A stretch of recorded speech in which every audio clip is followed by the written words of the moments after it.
Como lo hemos venido viendo durante el curso, sabemos que nosotros en nuestra profesión debemos actuar conforme a los principios éticos, principios morales. Esta ocasión, en esta semana, hemos visto lo que se llaman los desentendimientos morales, que son estos, pues son estas justificaciones que hacemos en el día con día para desapegarnos a todos estos principios y poder actuar de una forma correcta en las actividades diarias. En esta ocasión vamos a tener la oportunidad de entrevistar al licenciado Pablo Héctor González, y como ya los habíamos introducido en el video pasado, es el magistrado de la Quinta Sala Penal del Poder Judicial del Estado de Chihuahua. Él tiene mucha experiencia en este ramo y más que nada, como los habíamos comentado, es una persona que consideramos muy ética, tanto en su profesión y así como profesor y como persona. Entonces creemos que él nos puede dar una explicación adecuada de cómo dentro de su trabajo se apegan día con día a estos morales y en qué momento se pierden estos principios sin que ellos se den cuenta. Buenas tardes, nosotros vamos a hablar sobre los desentendimientos morales que se dan en su día con día en el Poder Judicial como magistrado. Le vamos a hacer 4 preguntas. La primera sería, ¿cuáles son los principales resortes que desentonan el desentendimiento moral en el Poder Judicial del Estado?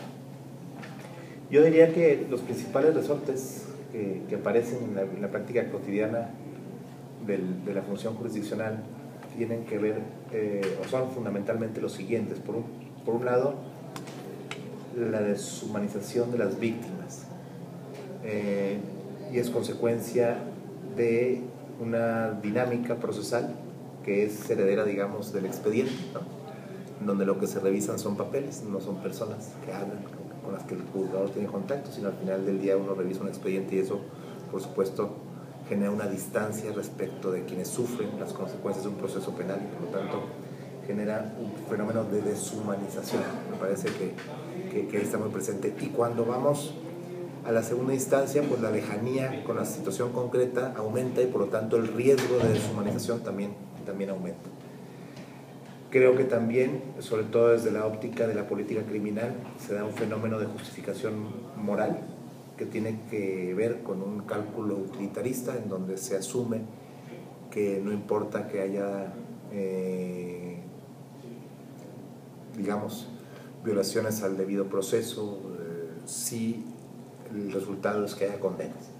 Y que aunque sean unos pocos inocentes los que están en la cárcel, si la mayoría de los que están ahí son culpables, pues entonces se justifica, ¿no? Esta es una lógica de justificación moral muy clara, sobre todo desde la óptica de ciertas políticas criminales. Desde la óptica de los jueces que aplican la ley, me parece que también ha sido un fenómeno que también tiene que ver con esto del expediente, que tiene constitutivo de la atribución de la culpa a la circunstancia.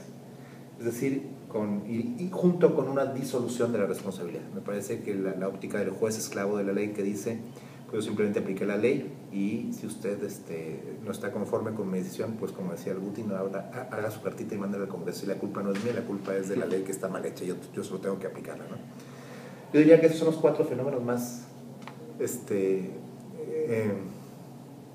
frecuentes como riesgos de desentendimiento moral que se pueden dar desde la óptica de la función judicial. Okay. Y la siguiente sería, dentro de su trabajo, ¿son conscientes de que pueden existir estos resortes? O sea, ¿es algo notorio? Tradicionalmente no, pero en los últimos tiempos, y ese ha sido el espíritu de la reforma, sobre todo la reforma procesal penal, sí se ha puesto sobre la mesa esto, porque precisamente la idea de una audiencia, de un proceso acusatorio, de un proceso oral, pretende humanizar el conflicto, pretende hacer al juez responsable de su decisión. Ya no es un juez que simplemente dicta sentencias siendo esclavo de la ley, sino que juzga con arreglo a principios, que tienen que ser juicios de valor, y en ese sentido ya no se puede desplazar la responsabilidad.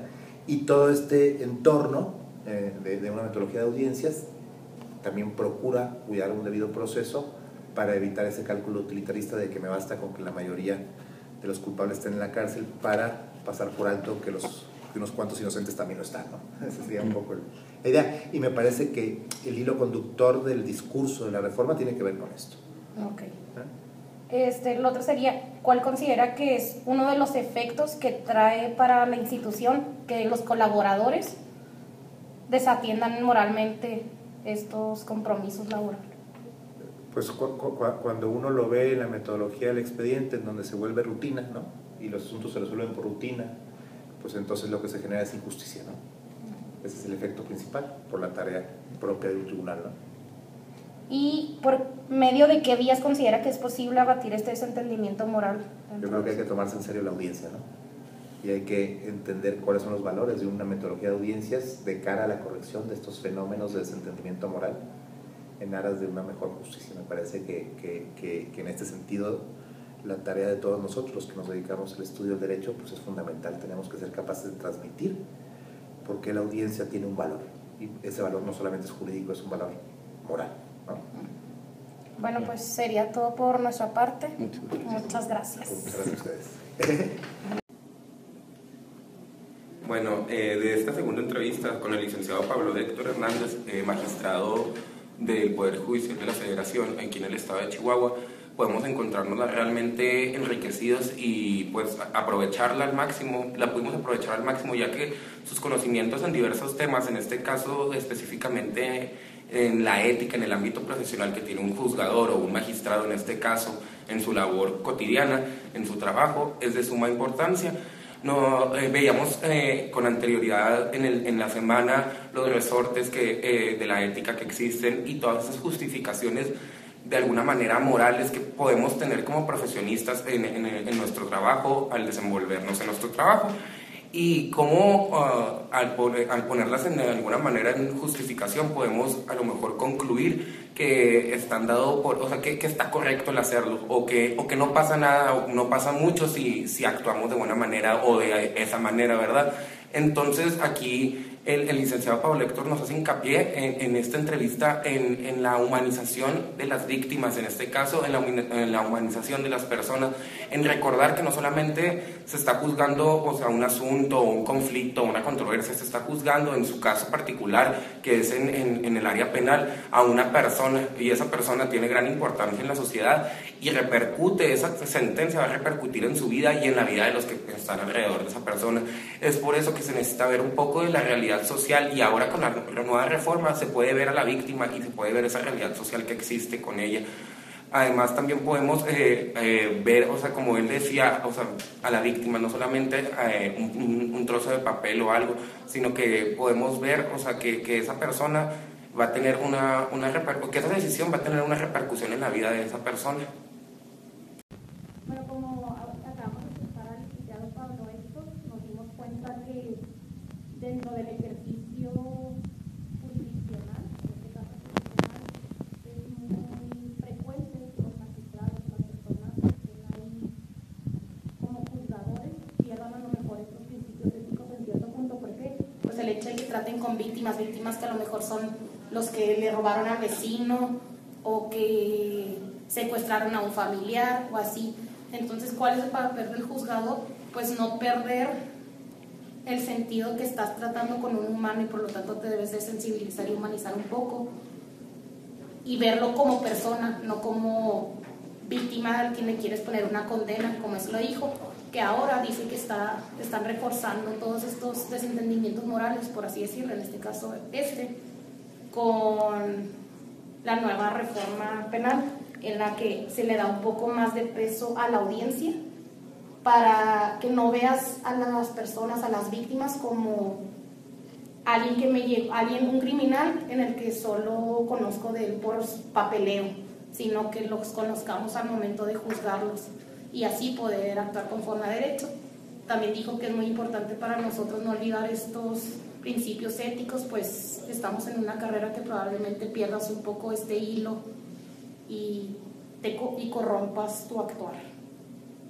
Pues de la entrevista que tuvimos con el magistrado penal Pablo Héctor, sacamos muchas cosas de provecho para este tema. La verdad es que esta entrevista me gustó mucho más que la pasada. Siento que recabamos más información que nos va a servir mucho como base de apoyo en este tema. Principalmente me llamó mucho la atención cómo el magistrado hace gran hincapié en el hecho de que previamente, antes las audiencias y todo el juicio penal se llevaba por medio de expedientes, por papeles y todo, y a partir de la reforma ahora es por audiencias y el juez tiene la verdadera oportunidad de escuchar a las víctimas, escuchar a los imputados y así tomar una decisión más justa y más racional, que va más acorde a las reglas de la ética, ya que gracias a esto se puede humanizar a todas las partes del proceso. Y me llama mucho la atención cómo él menciona que todo este asunto de los resortes y todas las metodologías que la gente utiliza para evadir la responsabilidad tanto moral como ética en las consecuencias de sus actos se daba mucho más en el anterior sistema, ya que las personas no daban la cara y no se tenía tan estricto el sentido de la justicia.